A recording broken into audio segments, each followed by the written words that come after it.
सिर्फ 7 से 10 साल लगते हैं एक्चुअली में फाइनेंशियल फ्रीडम तक पहुंचने के लिए। देखिए, बड़ी बड़ी बातें करके जितना जल्दी आप रियलिटी को एम्ब्रेस करेंगे ना, उतना जल्दी रिटायर होकर के आप अपने मन की जिंदगी जी सकते हैं। भाई, बड़ी सीधी सी बात है कि अगर आप 60-65 साल तक काम करते रहना चाहते हैं तो शौक से एफडीज के अंदर आप इन्वेस्टेड रहिए, शौक से इन्वेस्ट फंड्स के अंदर आप इन्वेस्टेड रहिए।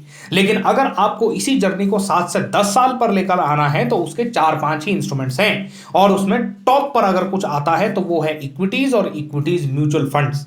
हाँ, इसको आप 20-80 या 70-30 का रेशो दे करके जैसा भी आपको सूटेबल लगे आप इन्वेस्ट कर सकते हैं।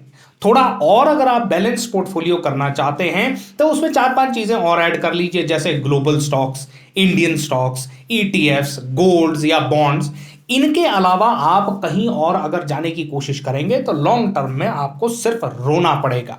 भाई देखिए, एक बात आप और देखिए कि जो बैलेंस्ड पोर्टफोलियो नाम की चीज होती है ना, वो कभी भी आपको बेस्ट रिटर्न्स नहीं दे सकता, क्योंकि जैसा कि हमने डिस्कस किया कि बैलेंस्ड पोर्टफोलियो के अंदर इस तरह की 4-5 चीजें होती है, तो उस पोर्टफोलियो में एक साथ आपकी सारी इन्वेस्टमेंट्स प्रॉफिट नहीं देती।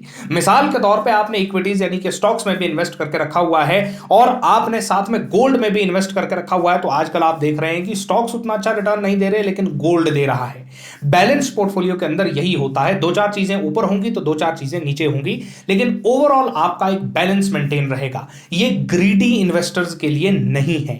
फिर से सुन लीजिए, बैलेंस पोर्टफोलियो ग्रीडी इन्वेस्टर्स के लिए नहीं है। इनफैक्ट ऐसे इन्वेस्टर्स के लिए स्टॉक मार्केट ही नहीं बना है। अगली हम बात करते हैं तो सबसे बड़ा जो सवाल है कि भाई ये इक्विटी म्यूचुअल फंड्स सबसे बेहतरीन वाले कौन से चुने।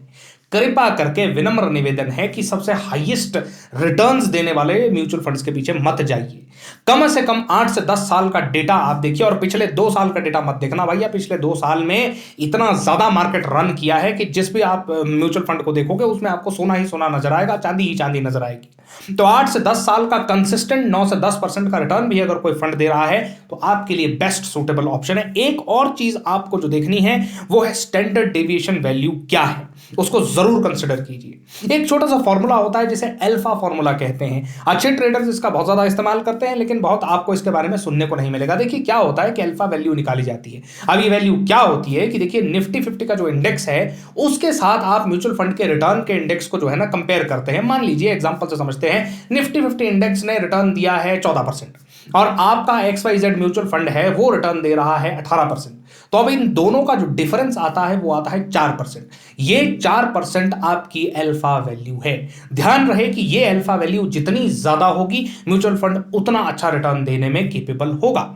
आखिरी बात आज जिस पर हम डिस्कशन करते हैं वो सिर्फ 2 लाइन की है कि देखिए, समझ लीजिए इस बात को वंस एंड फॉर ऑल अपने दिमाग में बिठा लीजिए कि अगर 10-15 हजार रुपए से आप SIPs कर रहे हैं, इन्वेस्टिंग जर्नी में आगे बढ़ रहे हैं, तो आपको फाइनेंशियल फ्रीडम तक पहुंचने में 30 से 35 साल का समय लगेगा, क्योंकि एक बड़ा कॉर्पस इकट्ठा होने में टाइम लगता है। वहीं अगर आप 80,000, 1 लाख या उसके ऊपर की वैल्यू से SIPs कर रहे हैं तो यही जर्नी 35 साल से घट करके 10 साल पर आ जाती है। तो क्या करें, अपने आप को अपस्किल करें, अपने रेवेन्यू सोर्सेज को बढ़ाएं और उसके बाद एक डिसिप्लिन तरीके से इन्वेस्टिंग की जर्नी पर आगे बढ़िए। अगर वीडियो अच्छा लगा हो भाई तो लाइक सब्सक्राइब करना मत भूलिएगा। धन्यवाद।